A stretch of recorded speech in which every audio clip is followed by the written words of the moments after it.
തിരിച്ചറിവുമാണ്. മുന്നിലും പിന്നിലും അനന്തമായി നീണ്ടുകിടക്കുന്ന വഴി പോലെയാണ് വായന. ഓർമ്മകളുടെ കാവൽക്കാരാണ് വാക്കുകൾ. ഒപ്പം സ്വപ്നങ്ങളുടെയും ജീവിതത്തിന്റെ സംഗീതമാണ് വായന. വസന്തവും. കേരള ഗ്രന്ഥശാല സംഘത്തിന്റെ ഉപജ്ഞാതാവും പ്രചാരകനുമായിരുന്ന ശ്രീ P.N. പണിക്കരുടെ ചരമദിനം നാം വായനാ ദിനമായി ആചരിച്ചു പോരുന്നു. പുസ്തകങ്ങളില്ലാത്ത മുറി ആത്മാവില്ലാത്ത ശരീരം പോലെയാണ്. ശരീരത്തിന് വ്യായാമം പോലെയാണ് മനസ്സിന് വായന. അറിവുകളും അനുഭവങ്ങളും നിറഞ്ഞ അക്ഷയപാത്രങ്ങളാണ് പുസ്തകങ്ങൾ. വായനയിലൂടെ നമ്മുടെ മനസ്സുകൾ പ്രകാശപൂരിതമാവട്ടെ. ഈ കോവിഡ് കാലത്ത് നമുക്ക് മികച്ച വായനക്കാരാകാം. വായിക്കാം പുസ്തകങ്ങൾ, ചിറക് നൽകാം സ്വപ്നങ്ങൾക്ക്. കൂട്ടുകൂടാം പുസ്തകങ്ങളോട്, തുറക്കാം വായനയുടെ വാതായനങ്ങൾ. വായന ശീലമാക്കാം, അറിവിന്റെ ലോകത്തേക്ക് പറന്നുയരാം. ഏവർക്കും ഹൃദ്യമായ വായനാ ദിനാശംസകൾ. Hi friends, I am Devika Rishi. I am studying in 4th B. Today I am going to present Puppet Show, the basic of the unit, the paper boards in 4th standard. Are you ready? Okay, let's enjoy the show.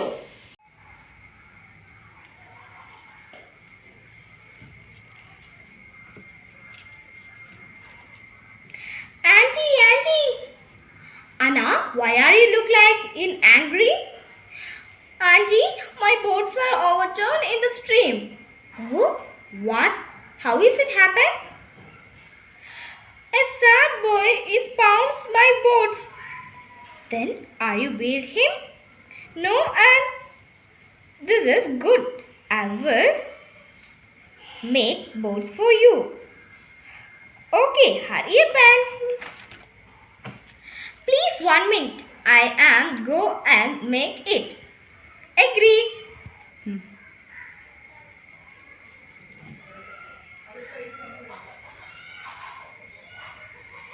Here, look. Here is your paper boats. Bring it carefully. Thank you, Auntie. But Anna, you will give some boats to the boy too. But Anne, he's a naughty boy. Anna, he is a poor boy. He having a family. Oh, that's it? Yes. Then are you give boats to the boy? Yes. Very good.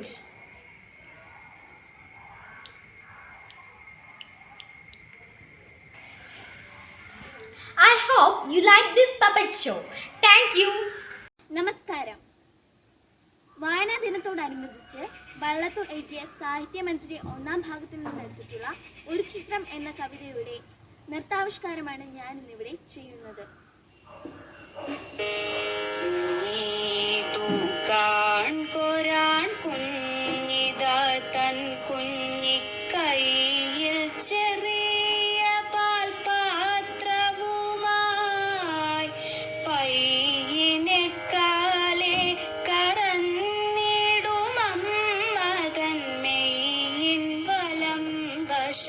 ചാരി നിൽപ്പൂ മാതാവോ പൈക്കറ നിർത്തി മണിവള വ്രാതമണിഞ്ഞ വലത്തുകയ്യാൽ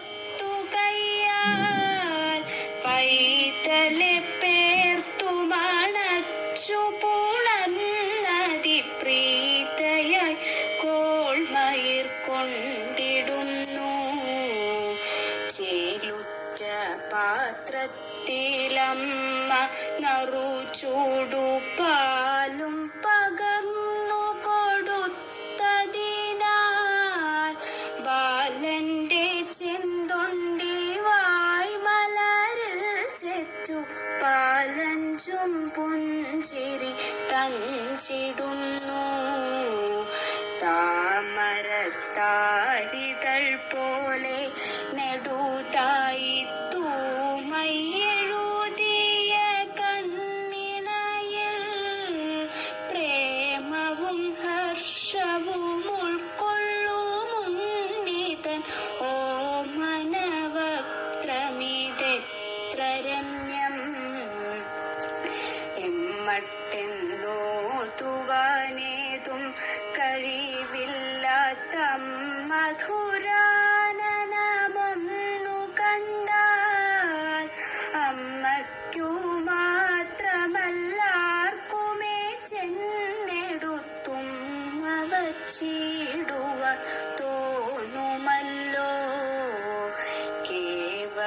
ഭംഗ്യാ കൊഴുത്തുരുണ്ടുള്ളോരി പൂവൽ May പൂൺമോർദാൻ പുണ്യവാന്മാർ ലാവണ്യ ദുഃഖം കടഞ്ഞെടുത്തിടിന തൂവെണ്ണയോ ഇതു തമ്പുരാനേ.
മാന്യ സദസ്സിന് നമസ്കാരം. ഞാൻ അക്സാറോയ്.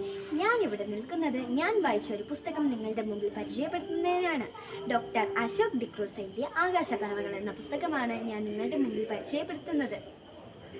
ഇതിൽ പ്രധാന നായകൻ അബിയാണ്.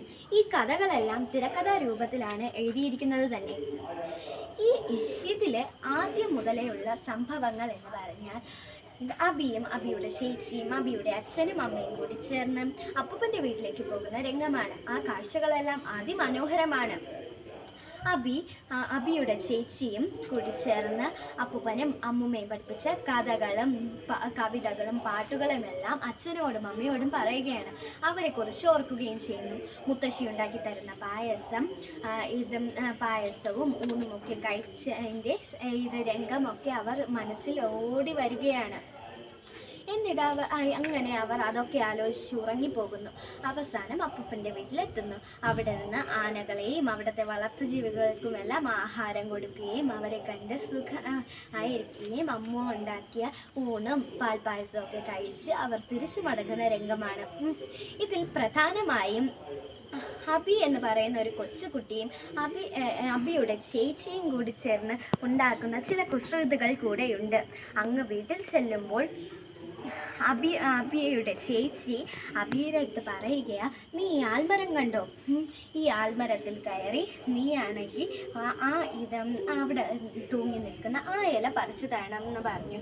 അങ്ങനെ അബി ആൽമരത്തിൽ കയറുകയും ഏറ്റവും മുകളിലെത്തുകയും പേടിച്ച് വിറച്ചു നിൽക്കുകയും അപ്പൂപ്പൻ വന്ന് രക്ഷിക്കുകയും ഒക്കെ ചെയ്യുകയാണ്. ഇത് കണ്ട് ചിരിച്ച് രസിച്ച് നിൽക്കുകയാണ് മുത്തശ്ശിയും അമ്മയും അച്ഛനും എല്ലാവരും കൂടി ചേർന്ന്. ഈ ഞാൻ വായിച്ച പുസ്തകമാണിത്. കുഴലൂത്തുകാരൻ. ഞാനാ കുഴലൂത്തുകാരൻ എന്നാ എന്നെ അറിയപ്പെടുന്നത്. ഞാൻ ഈ നാട്ടിലുള്ള എല്ലാ നശിച്ച എലികളെയും തുരത്താൻ വന്ന ആളാണ്. നിങ്ങൾ എനിക്ക് 1000 പൊൻപണം തരണം. 1000 അല്ല 10,000 പൊൻപണങ്ങൾ തരാൻ തയ്യാർ. ഇവിടെയുള്ള എല്ലാ നശിച്ച എലികളെയും തുരത്തിയാൽ മാത്രം മതി. ഞാൻ എന്റെ കുഴലെടുത്ത് എല്ലാ എലികളെയും തുരത്താം.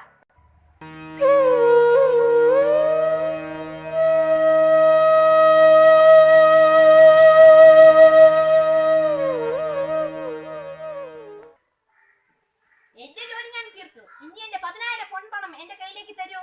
10,000 പൊൻപണമോ? 500 പൊൻപണം മാത്രമേ ഞാൻ നിങ്ങൾക്ക് തരാൻ ഉദ്ദേശിക്കുന്നുള്ളൂ. എന്നോട് പറഞ്ഞ വാക്ക് നീ പാലിച്ചില്ല. നിനക്ക് ഞാൻ കാണിച്ചു തരാം.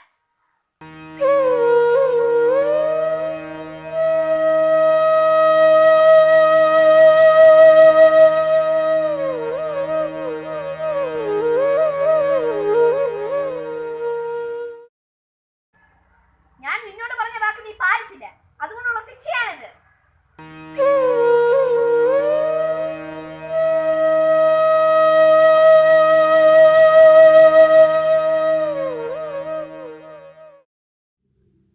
നമസ്കാരം, ഞാൻ അനുപമ. വായനാ ദിനത്തെ കുറിച്ച് 2 വാക്കു സംസാരിക്കുക എന്നതാണ് എന്റെ കർത്തവ്യം. ഞാൻ എന്റെ കർത്തവ്യത്തിലോട്ട് കടക്കട്ടെ. ജൂൺ 19 വായനാ ദിനമാണ് എന്നത് നാം ഓരോ വർഷവും പുതുക്കിക്കൊണ്ടുവരുന്ന ഒരറിവാണ്. എന്നാൽ എന്തുകൊണ്ടാണ് നാം ഈ ദിനം വായനാ ദിനമായി ആഘോഷിക്കുന്നത്? എന്താണ് ജൂൺ 19ന്റെ പ്രത്യേകത? അക്ഷരങ്ങളുടെയും വായനയുടെയും ലോകത്തേക്ക് നമ്മെ കൈപിടിച്ചു നടത്തിയ ഒരാൾ ഉണ്ടായിരുന്നു. മലയാളികളെ വായിപ്പിക്കാനായി ജീവിതം ഒഴിഞ്ഞുവെച്ച് P.N. പണിക്കർ.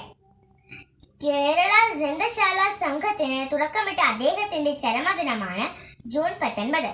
1995 ജൂൺ 19 അന്തരിച്ച അദ്ദേഹത്തോടുള്ള ആദരസൂചകമായാണ് നാം ഈ ദിനം വായനാ ദിനമായി ആഘോഷിക്കുന്നത്. 1909 കോട്ടയം ജില്ലയിൽ ജനിച്ച അദ്ദേഹം കേരളത്തിൽ ഒരു സാംസ്കാരിക നവോത്ഥാനം തന്നെ സൃഷ്ടിച്ചു. വഴിയും വെളിച്ചവുമില്ലാത്ത കുഗ്രാമങ്ങളിൽ പോലും കടന്നു ചെന്ന് അക്ഷരത്തിന്റെ ഒരു കൈത്തിരി കത്തിക്കാൻ അദ്ദേഹത്തിന് സാധിച്ചു. ഒരിക്കൽ P.N. പണിക്കർ പറഞ്ഞു, നിങ്ങൾ വായിക്കൂ, എങ്കിൽ മാത്രമേ നിങ്ങൾക്ക് വളരാൻ സാധിക്കുകയുള്ളൂ. അപ്പോൾ മറ്റൊരാൾ ചോദിച്ചു, വായിച്ചാലാണോ വളരുക, ഭക്ഷണം കഴിച്ചാലല്ലേ? അതിനുള്ള അദ്ദേഹത്തിന്റെ മറുപടി ഇങ്ങനെയായിരുന്നു: ഭക്ഷണം ശരീരത്തിന്, വായന മനസ്സിന്. നമുക്കും വായനയിലൂടെ വളരാം, എങ്കിൽ വിജ്ഞാനവും നന്മയും നമ്മോടൊപ്പം ഉണ്ടാകും. ഈ വായനാ ദിനത്തിൽ എനിക്ക് തരാനുള്ള സന്ദേശവും അതുതന്നെയാണ്. 1970 കേരളം മുഴുവൻ മുഴങ്ങിക്കേട്ട ആ സന്ദേശം: വായിച്ചു വളരുക, ചിന്തിച്ച് വിവേകം നേടുക. ഇത്രയും പറഞ്ഞുകൊണ്ട് ഞാൻ എൻ്റെ വാക്കുകൾ ഉപസംഹരിക്കുന്നു. നന്ദി, നമസ്കാരം. നമസ്കാരം. വേദങ്ങളിൽ നിന്നും പുരാണങ്ങളിൽ നിന്നും ഇതിഹാസങ്ങളിൽ നിന്നും അങ്ങ് എന്തു പഠിച്ചു? ഞാൻ പറയുന്നതായാലും മറ്റുള്ളവർ പറയുന്നതായാലും നിങ്ങൾ വായിക്കുന്നതായാലും നിങ്ങളുടെ സാമാന്യ ബുദ്ധിക്ക് അംഗീകരിക്കാൻ കഴിയാത്തതൊന്നും നിങ്ങൾ വിശ്വസിക്കരുത്. ഇത് ഓഷോ പറഞ്ഞ വാക്കുകളാണ്. ഗീതയായാലും ഖുറാനായാലും ബൈബിളായാലും സെൻ കഥകളായാലും നിങ്ങൾ അത് വായിക്കുക. അത് നിങ്ങളുടെ പ്രായോഗിക ജീവിതത്തിൽ പ്രയോഗിക്കാൻ പറ്റുമോ എന്ന് പരിശോധിക്കുക, എന്നിട്ട് പ്രയോഗിക്കുക. വേദങ്ങൾ പുരാണങ്ങളിൽ നിന്നും ഇതിഹാസങ്ങളിൽ നിന്നും അങ്ങ് എന്ത് പഠിച്ചു എന്ന് ചോദിച്ചത് ഒരു മഹാപണ്ഡിതനായിരുന്നു. മഹാഭാരതത്തിലെ പാണ്ഡവ കൗരവ യുദ്ധത്തിനു ശേഷം ശ്രീകൃഷ്ണൻ ഹസ്തിനാപുരിയിലെ രാജാവായ ധൃതരാഷ്ട്രയെയും തന്റെ പത്നിയായ ഗാന്ധാരിയെയും സന്ദർശിച്ചു. ഒരു പുസ്തക പരിചയത്തിലൂടെ ഞാൻ ഇവിടെ ഒരു മോണാക്റ്റാണ് നിങ്ങൾക്ക് മുന്നിൽ അവതരിപ്പിക്കാൻ പോകുന്നത്. ഭഗവാനെ, ഹരേ കൃഷ്ണ, നീ അതുല്യനാണ്, നീ അകാല ജ്ഞാനിയാണ്. നിനക്ക് എല്ലാവരും മനസ്സിലാക്കാനുള്ള കഴിവുമുണ്ട്. നിനക്കറിയാമല്ലോ, എന്റെ ഭർത്താവ് അന്ധനാണ്. അതുകൊണ്ടാണ് ഞാൻ എന്റെ കണ്ണുകൾ മൂടിക്കെട്ടി വെച്ചിരിക്കുന്നത്. നീ ഞങ്ങളുടെ മരണശേഷം ഞങ്ങൾക്ക് വായ്ക്കരിയിടാനോ ഒരു തുള്ളി ഗംഗാജലം തരാനും ഞങ്ങളുടെ ഒരാൺതരിയെ പോലും നീ ബാക്കി വെച്ചില്ല. അമ്മേ, അമ്മയ്ക്കറിയാമല്ലോ അമ്മയുടെ ഭർത്താവ് അന്ധനാണ്. പിന്നെ എന്തിനാണ് അമ്മ കണ്ണു മൂടിക്കെട്ടി നടക്കുന്നത്? അമ്മേ, കുന്തിദേവിയെ നോക്കൂ. അവർ നിങ്ങളുടെ ഈ കൊട്ടാരത്തിലെ എല്ലാ ജോലിയും ചെയ്ത് നിങ്ങളെ സഹായിച്ചും നിങ്ങളുടെ സേവനങ്ങൾ ചെയ്തും നടക്കുന്നു. പിന്നെ അവരുടെ 3 പുത്രന്മാരെ, സപത്നിയായ മാന്ത്രിയുടെ 2 പുത്രന്മാരെ സംരക്ഷിക്കുന്നു. അവർ 13 വർഷം വനവാസവും 1 വർഷം അജ്ഞാതവാസവും നടത്തി. അവർ അവരുടെ മക്കളെ മൂല്യബോധമുള്ളവരായി വളർത്തി. അവർ വളരെ ധൈര്യമുള്ളവരും ഒരിടത്തും തോറ്റു കൊടുക്കാത്തവരുമായി വളർന്നു. പക്ഷെ ഗാന്ധാരിയമ്മയുടെ മക്കളോ, നിങ്ങളുടെ പാതിവൃത്തത്തിന്റെ പേരിൽ രണ്ട് കണ്ണുകളും മൂടി വെച്ച് നിങ്ങൾ കുട്ടികളെ നോക്കാതെ അവരും അഹങ്കാരികളും അഹന്തയോടും വൈരാഗ്യത്തോടും കൂടി വളർന്നു. ഗാന്ധാരിയമ്മേ, അമ്മയുടെ മക്കളെ കൊന്നത് ഞാനോ പാണ്ഡവരോ അല്ല, അവരുടെ ചെയ്തികൾ തന്നെയാണ്. നമ്മുടെ കടമകളെ മാറ്റിവെച്ച് നമ്മൾ വേറെ എന്തെങ്കിലും കാര്യത്തിൽ ഏർപ്പെടാതെ നമ്മുടെ കടമകളെ മാറ്റിവെച്ച് ഒളിച്ചോടുന്നത് ഒരാളെ വിജയിപ്പിക്കില്ല. കണ്ണുകൾ തുറന്ന് ചുറ്റുമുള്ള കാഴ്ചകൾ കാണുക, അത് പഠിക്കുക, അതിൽ നിന്ന് പാഠങ്ങൾ ഉൾക്കൊള്ളുക. അവർ മാത്രമേ ഈ ഭൂമിയിൽ ജയിക്കുകയുള്ളൂ. ആർക്കും കഴിയും, എന്നാൽ കണ്ണുകൾ തുറന്ന് വിവേകപൂർവമുള്ള കാഴ്ചകൾ കാണാൻ ചിലർക്കേ കഴിയുകയുള്ളൂ. ഈ വായനാ ദിനത്തിൽ നമുക്ക് എല്ലാവർക്കും കണ്ണു തുറന്ന് നല്ല നല്ല കാഴ്ചകൾ കണ്ട്, പിന്നെ ചുറ്റുമുള്ള വിവേകമുള്ള കാഴ്ചകൾ കണ്ട് നമ്മുടെ ജീവിത വിജയത്തിനായി നമുക്ക് മുന്നേറാം. നന്ദി, നമസ്കാരം. എൻ്റെ പേര് ജാലുണ്ടി ക്രിസ്ത്യൻ. ഞാൻ പഠിക്കുന്നത് 6th ബിയിലാണ്. കേരള ഗ്രന്ഥശാല സംഘത്തിന്റെ ഉപജ്ഞാതാവും പ്രചാരകനുമായിരുന്ന പുതുവായൽ നാരായണ പണിക്കർ എന്ന PN പണിക്കരുടെ ചരമദിനമാണ് ജൂൺ 19. കേരള സർക്കാർ 1996 മുതൽ അദ്ദേഹത്തിന്റെ ചരമദിനം വായനാ ദിനമായി ആചരിക്കുന്നു. അതിന്റെ ഭാഗമായി ഞാനിവിടെ പരിചയപ്പെടുത്താൻ പോകുന്നത് ഇന്ത്യയുടെ 11ാമത്തെ രാഷ്ട്രപതിയായിരുന്ന ഡോക്ടർ APJ അബ്ദുൽ കലാമിന്റെ ആത്മകഥയായ അഗ്നിച്ചിറകുകൾ എന്ന പുസ്തകത്തെക്കുറിച്ചാണ്.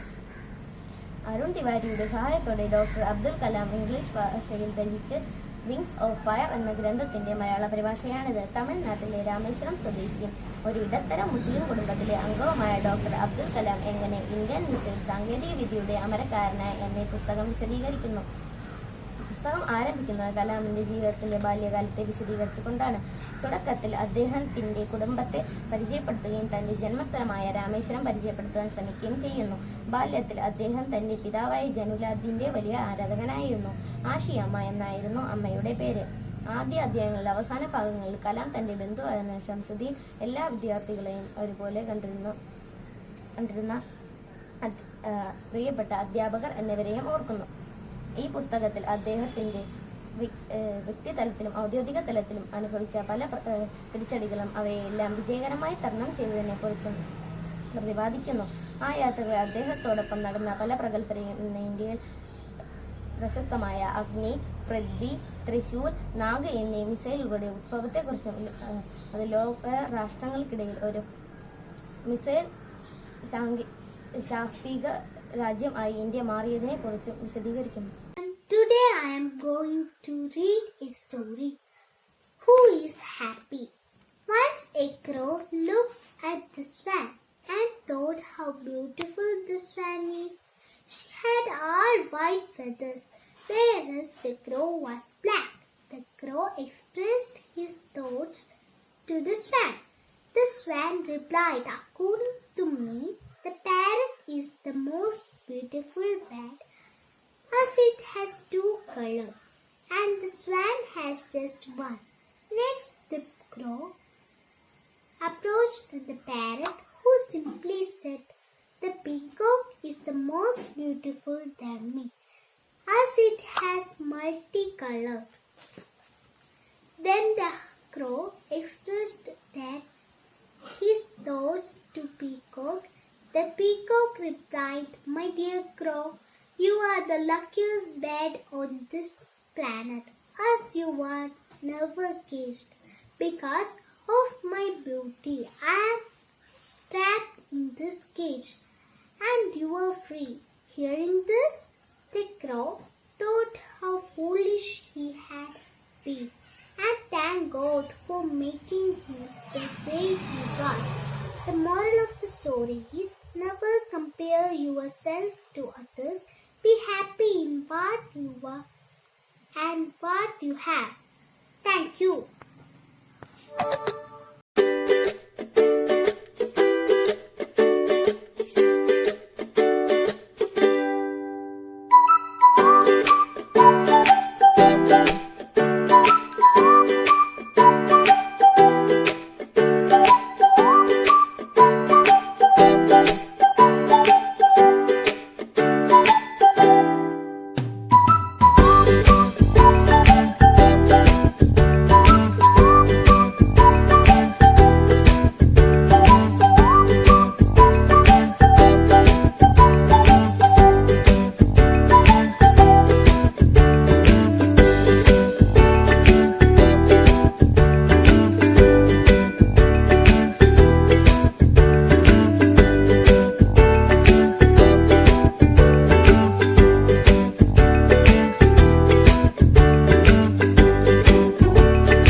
നമസ്കാരം. ഞാൻ 7ബിയിൽ നിന്നും നിവേദ്യ. ഇന്ന് ജൂൺ 19 വായനാ ദിനം. PN പണിക്കരുടെ ചരമദിനമാണ് വായനാ ദിനമായി ആചരിക്കുന്നതെന്ന് നിങ്ങൾക്കറിയാമല്ലോ. വായനാ ദിനമായ ഇന്ന് ഞാൻ ഒരു പുസ്തകമരം നിർമ്മിച്ചിട്ടുണ്ട്. ഈ പുസ്തകമരത്തിൽ മലയാളത്തിലെ ആദ്യ ലക്ഷണയുക്തമായ നോവൽ O ചന്തുമേനോൻ്റെ ഇന്ദുലേഖയും ഹാസ്യകവിയായ ചെമ്മനം ചാക്കോയുടെ മമ്മി എന്ന കവിതയും കുട്ടികളുടെ പ്രിയ കവിയായ കുഞ്ഞുണ്ണി മാഷിൻ്റെ കുഞ്ഞുണ്ണി കവിതകളും പ്രകൃതി സ്നേഹിയായ സുഗതകുമാരി ടീച്ചറിൻ്റെ രാത്രിമഴ എന്ന കവിതയും വൈലോപ്പിള്ളി ശ്രീധര മേനോൻ്റെ മാമ്പഴം എന്ന കവിതയും ചങ്ങമ്പുഴ കൃഷ്ണപിള്ളയുടെ രമണനും G ശങ്കരക്കുറുപ്പിൻ്റെ ഓടക്കുഴലും തുടങ്ങിയ പ്രസിദ്ധിയാർജിച്ച കുറച്ച് കവികളുടെ പേരും അവരുടെ കൃതികളുമാണ് ഉള്ളത്. അവയാണ് ഞാൻ നിങ്ങൾക്കിന്ന് പരിചയപ്പെടുത്താനായി പോകുന്നത്. ആദ്യമായി O ചന്തുമേനോൻ്റെ ഇന്ദുലേഖ. ഒയ്യാരത്ത് ചന്തുമേനോൻ 1947 ജനുവരി 9 ജനിച്ചു. മലയാളത്തിലെ ആദ്യത്തെ ലക്ഷണയുക്തമായ നോവൽ എന്ന് വിശേഷിപ്പിക്കപ്പെടുന്ന ഇന്ദുലേഖയുടെ കർത്താവാണ് ഒയ്യാരത്ത് ചന്തുമേനോൻ. ഒറ്റ നോവൽ കൊണ്ട് തന്നെ മലയാള സാഹിത്യ ചരിത്രത്തിൽ സാമുന്യത വഹിക്കുന്നു ഇദ്ദേഹം. അദ്ദേഹത്തിൻ്റെ രണ്ടാമത്തെ നോവലാണ് ശാരദ. നായർ സമുദായത്തിലെ സന്തതികളായ മാധവനും ഇന്ദുലേഖയും തമ്മിലുള്ള അനശ്വര പ്രണയത്തെ വികാരാർദ്രമായ സന്ദർഭങ്ങളിലൂടെ ചിത്രീകരിക്കുന്നു. അടുത്തത് ചെമ്മനം ചാക്കോയുടെ മമ്മിയെക്കുറിച്ചാണ്. ആക്ഷേപഹാസ്യ പാരമ്പര്യത്തിലൂടെ മലയാള കവിതയിൽ വഴിമാറ്റം സൃഷ്ടിക്കാൻ കഴിഞ്ഞ കവിയാണ് ചെമ്മനം ചാക്കോ. ഓരോ കാലത്തും ഏറ്റവും സമകാലിക കവിതയിൽ കൊണ്ടുവരാൻ സാധിച്ചു എന്നതാണ് അദ്ദേഹത്തിൻ്റെ രചനയുടെ സവിശേഷത. ഓരോ വാക്കും കുറിക്കുകൊള്ളുന്ന രീതിയിൽ പ്രയോഗിക്കാൻ അദ്ദേഹത്തിന് സാധിച്ചു. അദ്ദേഹത്തിൻ്റെ പ്രസിദ്ധമായ ഒരു കവിതയാണ് മമ്മി. വിദേശങ്ങളിൽ ജോലി ചെയ്യുന്ന മക്കൾ ആ മുത്തശ്ശിയെ വിളിച്ചിരുന്നത് മമ്മി എന്നായിരുന്നു. മരണശയ്യയിൽ കിടക്കുന്ന മുത്തശ്ശിക്ക് അമ്മ എന്നൊരു വാക്ക് മക്കൾ തന്നെ വിളിക്കുന്നത് കേട്ട് മരിക്കണമെന്നായിരുന്നു അവസാന ആഗ്രഹം. ഇതായിരുന്നു മമ്മി എന്ന കവിതയുടെ, ചെമ്മനം ചാക്കോയുടെ ഹാസ്യാത്മകമായ മമ്മി എന്ന കവിതയുടെ ഇതിവൃത്തം. വൈലോപ്പിള്ളി ശ്രീധര മേനോൻ്റെ മാമ്പഴം എന്ന കവിത. മലയാള കവിതയിലെ യുഗപരിവർത്തനത്തിലെ ഹരിശ്രീ കുറിച്ച കവിനാഥങ്ങളിൽ പ്രധാനിയാണ് വൈലോപ്പിള്ളി ശ്രീധര മേനോൻ. ഒരു അധ്യാപകനായിരുന്ന അദ്ദേഹം കലാസാഹിത്യ സംഘത്തിൻ്റെ ആദ്യ പ്രസിഡൻ്റായിരുന്നു. കന്നിക്കൊയ്ത്ത്, ശ്രീരേഖ, കുടിയൊഴിക്കൽ, വിത്തും കൈക്കോട്ടും, കടൽ കാക്കകൾ, വിട, മകരക്കൊയ്ത്ത് എന്നിവയാണ് പ്രധാന കൃതികൾ. വൈലോപ്പിള്ളി ശ്രീധര മേനോൻ്റെ വളരെ പ്രസിദ്ധമായ കവിതയാണ് മാമ്പഴം. മുറ്റത്തെ തൈമാവിൽ നിന്നും പൊഴിഞ്ഞ കന്നി മാമ്പഴത്തെ കാണവേ അമ്മ മരിച്ചുപോയ സ്നേഹനിധിയായ പൈതലിനെ ഓർമ്മിക്കുന്നതാണ് ഈ കവിതയുടെ ആശയം. ആ മാതാവിൻ്റെ ദുഃഖവും മരിച്ചുപോയ മകൻ്റെ ഓർമ്മകളുമാണ് മാമ്പഴം എന്ന കവിതയിലൂടെ കവി വരച്ചു കാട്ടുന്നത്. ചങ്ങമ്പുഴ കൃഷ്ണപിള്ള, രമണൻ. കൗമാരപ്രായത്തിൽ തന്നെ കവി എന്ന നിലയിൽ പേരെടുത്ത ഒരു പട്ടാളത്തുകാരനാണ് ചങ്ങമ്പുഴ കൃഷ്ണപിള്ള. 37-ാം വയസ്സിൽ അദ്ദേഹം അന്തരിച്ചു. 25-ാം വയസ്സിൽ എഴുതിയ രമണൻ എന്ന ഖണ്ഡകാവ്യമാണ് ചങ്ങമ്പുഴയുടെ മാസ്റ്റർ പീസ്. മലയാളത്തിൽ ഏറ്റവും അധികം പതിപ്പുകൾ പുറത്തു വന്നിട്ടുള്ള കവിതാ പുസ്തകം രമണനാണ്. സംഗീതം തുളുമ്പുന്ന ചങ്ങമ്പുഴ കവിതകൾ ദുഃഖം, പ്രേമം, ആനന്ദം തുടങ്ങിയ തീവ്ര വികാരങ്ങളിൽ ആവിഷ്കരിച്ചു. തകഴി ശിവശങ്കരപിള്ള, ചെമ്മീൻ. ജ്ഞാനപീഠ പുരസ്കാരം നേടിയ നോവലിസ്റ്റും ചെറുകഥാകൃത്തുമാണ് തകഴി ശിവശങ്കരപിള്ള. അദ്ദേഹത്തിൻ്റെ പ്രധാനപ്പെട്ട നോവലുകളാണ് രണ്ടിടങ്ങഴി, കയർ, ഏണിപ്പടികൾ, അനുഭവങ്ങൾ, പാളിച്ചകൾ എന്നിവ. കടലിനോട് മല്ലടിക്കുന്ന മുക്കുവരുടെ ജീവിതത്തിൻ്റെ പശ്ചാത്തലത്തിൽ എഴുതപ്പെട്ട ദുരന്തപൂർണമായ ഒരു പ്രേമകഥയാണ് ചെമ്മീൻ. G ശങ്കരക്കുറുപ്പ്, ഓടക്കുഴൽ. ആദ്യത്തെ ജ്ഞാനപീഠ സമ്മാനം നേടിയ കവിയാണ് G ശങ്കരക്കുറുപ്പ്. 1966 ഓടക്കുഴൽ എന്ന കൃതിക്ക് ജ്ഞാനപീഠ അവാർഡ് ലഭിച്ചു. കേരള സാഹിത്യ അവാർഡുകളും അക്കാദമി അവാർഡുകളും പത്മഭൂഷൺ ബഹുമതിയും ലഭിച്ചിട്ടുണ്ട്. പ്രകൃതിയിൽ ഈശ്വര ചൈതന്യത്തെ കാണുന്ന മിസ്റ്റിക് കവിതകളാണ് ജി ശങ്കരക്കുറുപ്പിൻ്റേത്. സുഗതകുമാരി, രാത്രിമഴ. കാൽപ്പനിക ഭാവഗീതങ്ങളിലൂടെ പ്രസിദ്ധി നേടിയ എഴുത്തുകാരിയാണ് സുഗതകുമാരി. അന്തർമുഖരായ കാൽപ്പനിക മനസ്സിൻ്റെ കവിതകളാണ് സുഗതകുമാരിയുടേത്. പിൽക്കാല കവിതകളിൽ പരിസ്ഥിതി, സ്ത്രീ പ്രശ്നങ്ങളുമായി ബന്ധപ്പെട്ട് സാമൂഹ്യബോധം വികസിച്ചു വരുന്നുണ്ട്. കൃഷ്ണസങ്കല്പത്തെ മുൻനിർത്തി രചിച്ച കൃഷ്ണ നീ എന്നെ അറിയില്ല എന്ന പോലെയുള്ള കവിതകൾക്ക് ഏറെ ജനപ്രീതി ലഭിച്ചു. കൊട്ടാരത്തിൽ ശങ്കുണ്ണി, ഐതിഹ്യമാല. ഐതിഹ്യമാലയിലെ കഥകളിലൂടെ സാധാരണക്കാർക്കു പോലും സുപരിചിതനാണ് കൊട്ടാരത്തിൽ ശങ്കുണ്ണി. വാസുദേവൻ എന്നാണ് യഥാർത്ഥ പേര്. ഡോക്ടർ അയ്യപ്പ പണിക്കർ, കാടെവിടെ മക്കളെ. ആധുനികതയ്ക്ക് തുടക്കം കുറിച്ച കവികളിൽ പ്രമുഖനാണ് ഡോക്ടർ അയ്യപ്പ പണിക്കർ. ഇദ്ദേഹത്തിൻ്റെ കവിതകൾ കൂടുതലും പ്രകൃതിയുടെ ഇപ്പോഴത്തെ അവസ്ഥയെക്കുറിച്ചാണ്. കാടെവിടെ മക്കളെ എന്ന കവിതയും പ്രകൃതിയുടെ നശീകരണത്തെക്കുറിച്ച് വിവരിച്ചു കാട്ടുന്നു. കുഞ്ഞുണ്ണി കവിതകൾ. കുട്ടികളുടെ പ്രിയ കവിയായ കുഞ്ഞുണ്ണി സ്കൂൾ അധ്യാപകനായിരുന്നു. പഴഞ്ചൊല്ലുകളെയും കടംകഥകളെയും ഓർമ്മിപ്പിക്കുന്ന ഭാഷയിൽ രസകരമായി എഴുതിയ കവിതകളാണ് ഇദ്ദേഹത്തിൻ്റേത്. പുറമേക്ക് കുട്ടിക്കവിതകളാണെങ്കിലും ഗൗരവപ്പെട്ട ജീവിത ദർശനങ്ങൾ ഇദ്ദേഹം ആവിഷ്കരിക്കുന്നു. കുഞ്ഞുണ്ണി കവിതകൾക്ക് കേരള സാഹിത്യ അക്കാദമി അവാർഡ് ലഭിച്ചു. കൂട്ടുകാരെ, എത്ര പുസ്തകങ്ങൾ വായിച്ചു എന്നതിലല്ല, നാം വായിച്ച പുസ്തകത്തിൽ നിന്ന് എന്തു നേടി എന്നതാണ് പ്രധാനം. അത് ഓർക്കുക. ഈ അവസരത്തിൽ എനിക്ക് കുഞ്ഞുണ്ണി മാഷിൻ്റെ വരികളാണ് ഓർമ്മ വരുന്നത്. വായിച്ചാലും വളരും, വായിച്ചില്ലേലും വളരും. വായിച്ചാൽ വിളയും, വായിച്ചില്ലേലോ വളയും. കൂട്ടുകാരെ, നമുക്ക് വായിച്ചു വളരാം. എല്ലാവർക്കും എൻ്റെ വായനാ ദിനാശംസകൾ നേരുന്നു. നന്ദി, നമസ്കാരം. I am the fairy queen. Do you know Cinderella? Poor girl, her mother died. Her stepmother always angry with her. So I have decided save the Cinderella life from the stepmother and her dirty life. Abracadabra, abracadabra, boom. Oh, what's going on here? The cruel lady and the daughters are going ball party. Abracadabra, abracadabra, boom. Cinderella, Cinderella, I am your fairy godmother. I can change with your life. I will go to the ball party. June 19 ലോക വായനാ ദിനം. വായനാ ദിനവുമായി അനുബന്ധിച്ച് ഒരു കവിതയാണ് ഞാനിവിടെ ചൊല്ലുന്നത്.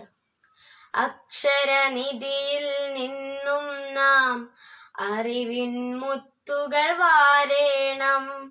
പുസ്തകമെന്നൊരു ചങ്ങാതി, ഉത്തമനായൊരു വഴികാട്ടി.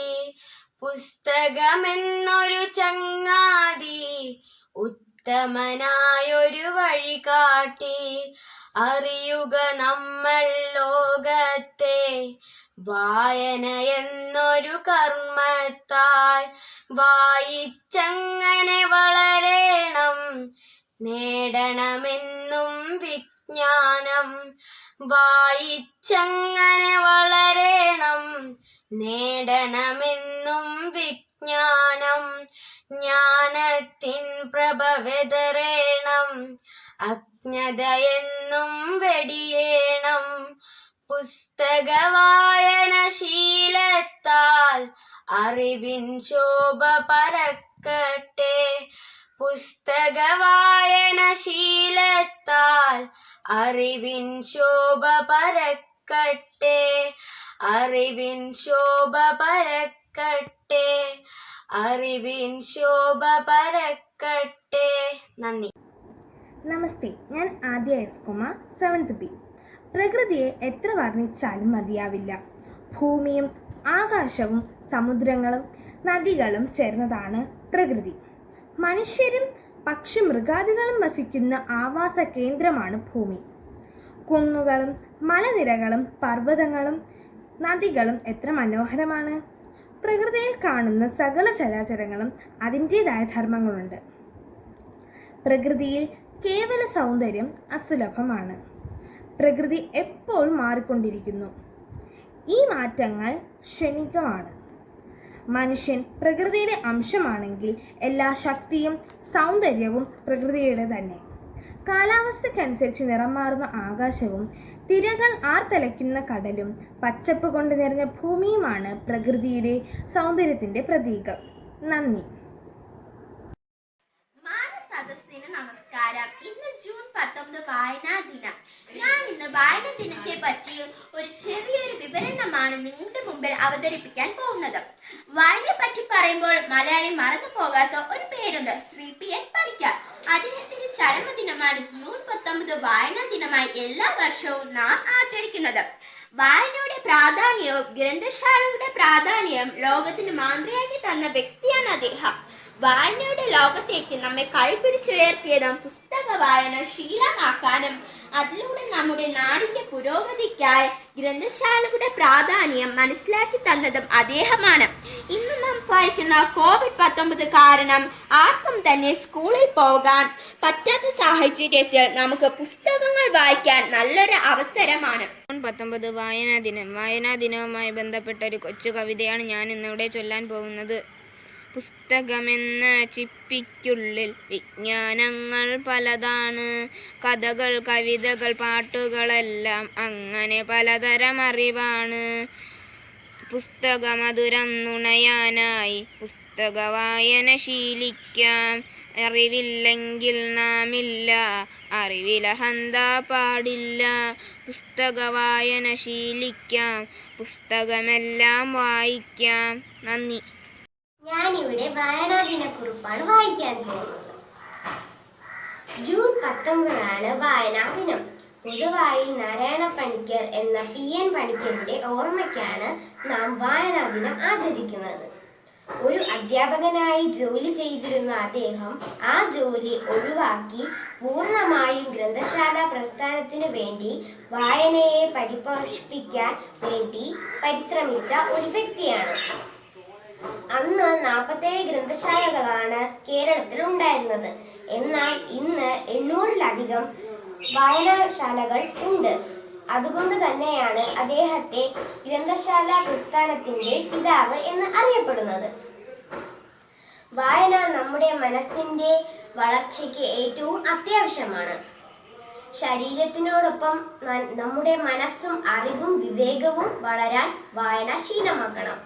കുഞ്ഞിനി മാഷ് പറഞ്ഞതുപോലെ വായിച്ചാലും വളരും, വായിച്ചില്ലെങ്കിലും വളരും. വായിച്ചാൽ വിളയും, വായിച്ചില്ലേ വളയും. Good afternoon, I am Aksaroy. Today I tell you a story of Jack and the Beanstalk. Jack and his mother lived in a cottage on a little farm. They were very poor. Often they had nothing to eat. One day, mother told Jack, "We will sell our old cow and buy some bread." And off went Jack to the market with the cow.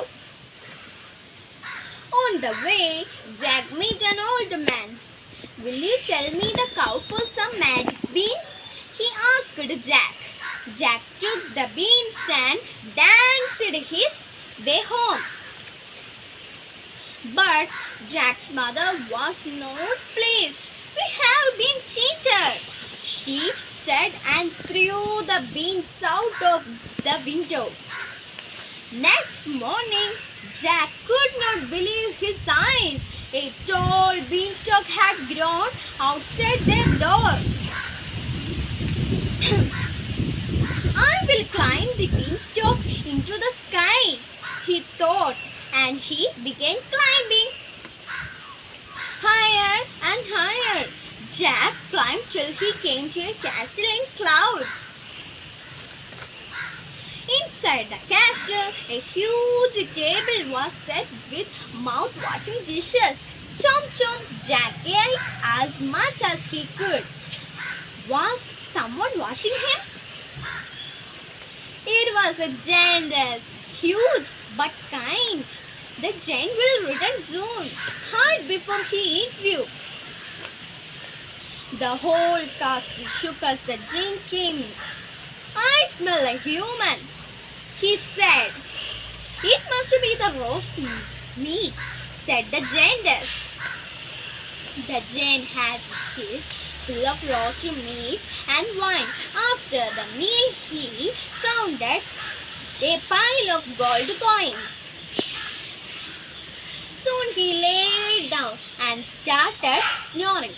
While the giant slept, Jack came out, bundled up the gold, and made his way home. A few days later, Jack climbed up the beanstalk again and reached the castle. The giantess hid Jack just as the giant came in. I smell a human, roared the giant. That is because you're hungry, said the giantess, and served him food. Now bring me the golden goose, said the giant. The giantess placed the goose on the table. Lay, said the giant, and the goose laid a golden egg. Soon the giant fell asleep. Jack caught the goose and hurried down to his home. In a few days, Jack returned to the castle. This time, the giant asked for the lute. The giant ordered the magic lute to sing, and it sang it on its own. When the giant fell asleep, Jack grabbed the lute, but the lute cried out, "Help! Save me!" The giant woke up, and Jack hurried away. "Stop!" cried the giant. Jack slid down the beanstalk for life. The clumsy giant followed him. Down below, Jack's mother watched them, terrified. "Mother, bring me the eggs!" shouted Jack. Jack jumped down the started to chop the beanstalk. The giant was already halfway down. Down fell the beanstalk with the giant. He was never heard of again. Jack and his mother lived happily ever after. Thank you. പ്രിയപ്പെട്ട കൂട്ടുകാരെ, ഈ lockdown കാലഘട്ടത്തിൽ ഞാൻ വായിച്ച ഒരു പുസ്തകത്തെക്കുറിച്ചാണ് ഞാൻ പറയാൻ പോകുന്നത്. ഞാൻ വായിച്ച പുസ്തകം ഉണ്ണിക്കുട്ടന്റെ ലോകം. ഈ പുസ്തകം രചിച്ചത് നന്ദനാർ ആണ്. നമ്മുടെ വീടും പരിസരവും അവിടെയുള്ള ചെടികളും പൂക്കളും കൊച്ചു പ്രാണികളും അടക്കമുള്ള എല്ലാ ജീവികളും ഒരു കൊച്ചുകുട്ടി എങ്ങനെയാണോ കാണുന്നത് എന്നാണ് ഈ പുസ്തകത്തിലൂടെ നമുക്ക് വായിച്ചറിയാൻ സാധിക്കുന്നത്. ഏത് കുട്ടിക്കും വായിച്ചു മനസ്സിലാക്കാൻ കഴിയുന്ന ലളിതമായ ഭാഷയിലാണ് ഈ പുസ്തകത്തിന്റെ രചന. ഉണ്ണിക്കുട്ടന്റെ ഒരു ദിവസം, ഉണ്ണിക്കുട്ടൻ സ്കൂളിൽ, ഉണ്ണിക്കുട്ടൻ വളരുന്നു എന്നിങ്ങനെ 3 ഭാഗങ്ങളാണ് ഈ പുസ്തകത്തിലുള്ളത്. ആരൊക്കെയാണ് ഇതിലെ കഥാപാത്രങ്ങൾ? ഉണ്ണിക്കുട്ടന്റെ അച്ഛൻ, അമ്മ, ഉണ്ണിക്കുട്ടന്റെ മുത്തശ്ശൻ, മുത്തശ്ശി, കുട്ടൻ നായർ, ഉണ്ണിക്കുട്ടന്റെ ചേട്ടൻ കുട്ടേട്ടൻ, ഉണ്ണിക്കുട്ടന്റെ അനിയത്തി അമ്മിണി എന്നിവർ മാത്രമല്ല, ഉണ്ണിക്കുട്ടന്റെ പരിസരത്തിന് ഉള്ള ഇലകളും പൂക്കളും പുഴുക്കളും പൂമ്പാറ്റകളും എല്ലാം ഈ പുസ്തകത്തിലെ കഥാപാത്രങ്ങളാണ്. ഇന്നത്തെ പോലെ മൊബൈൽ ഫോണോ കമ്പ്യൂട്ടറോ ടിവിയോ ഇവയൊന്നും ഇല്ലാത്ത കാലഘട്ടമായിരുന്നു അത്. അന്ന് ഒരു കൊച്ചുകുട്ടി തന്റെ വീടും പരിസരവും എങ്ങനെയാണ് മനസ്സിലാക്കുന്നത് എന്നാണ് ഈ കഥയിൽ വളരെ രസകരമായി അവതരിപ്പിച്ചിരിക്കുന്നത്. എനിക്ക് ഇതിൽ ഏറ്റവും ഇഷ്ടപ്പെട്ട ഭാഗം ഉണ്ണിക്കുട്ടന്റെ ഒരു ദിവസം എന്നതാണ്. കാരണം ഓരോ സെക്കൻഡിലും ഉണ്ണിക്കുട്ടന്റെ മനസ്സിൽ തോന്നുന്ന കാര്യങ്ങളെല്ലാം അതാത് സമയത്ത് പറയുന്നത് പോലെ ഒരു സിനിമാ ദൃശ്യം എന്ന പോലെയാണ് അതിൽ കാണിക്കുന്നത്. ഉണ്ണിക്കുട്ടൻ നടക്കുമ്പോൾ കാലിൽ ഒരു മുള്ളു കൊള്ളുന്നതും, ഉണ്ണിക്കുട്ടൻ തേക്കില ഉരച്ച് ചോരനിറം ഉണ്ടാക്കുന്നതും, ഉണ്ണിക്കുട്ടൻ അമ്പലത്തിൽ പോകുന്നതും, ഉണ്ണിക്കുട്ടൻ ഏട്ടനുമായി വഴക്കിടുന്നതും എല്ലാ കാര്യങ്ങളും നമ്മുടെ വീട്ടിൽ നടക്കുന്നത് പോലെ നമുക്ക് തോന്നും. ഉണ്ണിക്കുട്ടന്റെ ലോകം എന്ന പുസ്തകം വായിച്ചപ്പോൾ എനിക്ക് മനസ്സിലായ ഒരു കാര്യം, ഉണ്ണിക്കുട്ടനെ പോലെ നമുക്കും നമ്മുടെ വീടും പരിസരവും നിരീക്ഷിച്ചുകൂടെ? ഉണ്ണിക്കുട്ടന്റെ ലോകം പോലെ നമുക്കും ഒരു ലോകം സൃഷ്ടിച്ചുകൂടെ? ഈ ലോക്ക്ഡൌൺ കാലഘട്ടത്തിൽ പുസ്തകങ്ങളെ നമുക്ക് ചങ്ങാതിമാരാക്കാം. കൂട്ടുകൂടാൻ പുസ്തകങ്ങളോട്, തുറക്കാം വായനയുടെ വാതായനങ്ങൾ. നന്ദി, നമസ്കാരം. Happy Readers' Day. All people have right to live in freedom. Anne Frank, The Diary of a Young Girl, is the really diary of a teenage girl that begin on 18th birthday. She gets a diary. She addressed each letter to Kitty. Kitty is a fabricated friend, someone in which Anne can oppose the deepest feeling to. It tells the story of her family who live in Frankfurt, Germany, and suddenly have to go into hiding as a result of Hitler and Nazi Party treatment of Jews in Europe during the Second War. They escape to Amsterdam with other Jews. The diary ended suddenly on August 1944. Thank you.